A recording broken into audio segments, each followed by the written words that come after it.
Hey you guys, are you ready for week 3 in Math 8? I hope so because we have a full week this week, planning and in anticipation for next week, which is Thanksgiving. So next week you can plan on a nice short week, but this week is going to be kind of busy. We're getting into the meat and potatoes of this unit, and so it's going to be a little bit of a busier week for you, but it's nothing that you can't handle. So I want you to pay close attention this week to the weekly schedule that I've created. This gives you an idea of how I think you need to plan out your time for this week because it is so full and so busy, and there are some topics that need more attention than others, and so I would like you to please follow this weekly schedule. Okay, and if you can't follow it exactly, then at least try to stay caught up with it. Okay, let's start out by looking at the first lesson and assignments. The most important thing that you're going to learn this week is slope-intercept form of lines. This is the form of the equation that we use for straight lines on a graph.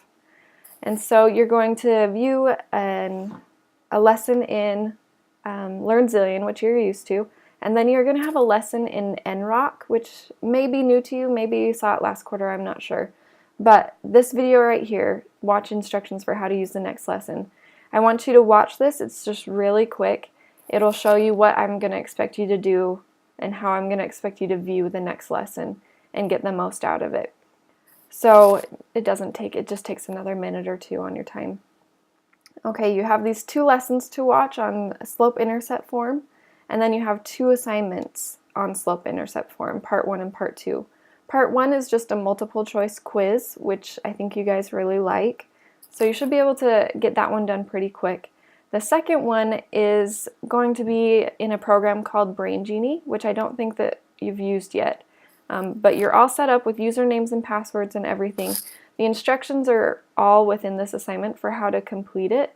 It shouldn't take a whole lot of time. There's just 5 little things you need to pass off. But like I said, the instructions are all right here for how to complete it, as well as a video that walks you through everything you're supposed to do. When you're finished with this, you're not going to submit an actual assignment. All you're going to submit is a text in the text box that says, I have completed however many skills you've completed. Okay, if you have questions about this or you're worried about if you're doing it correctly, come and chat with me during my office hours so you can get the full credits for this assignment because it shouldn't be difficult. Okay, that takes care of your lessons and your assignments for slope-intercept form. Next, you have a lesson and an assignment on comparing functions. This one is an assignment where you open it in Paint and add your answers. And then another one on describing relationships between 2 quantities by analyzing a graph. So you're going to be describing the pattern or the behavior of a graph over a certain interval.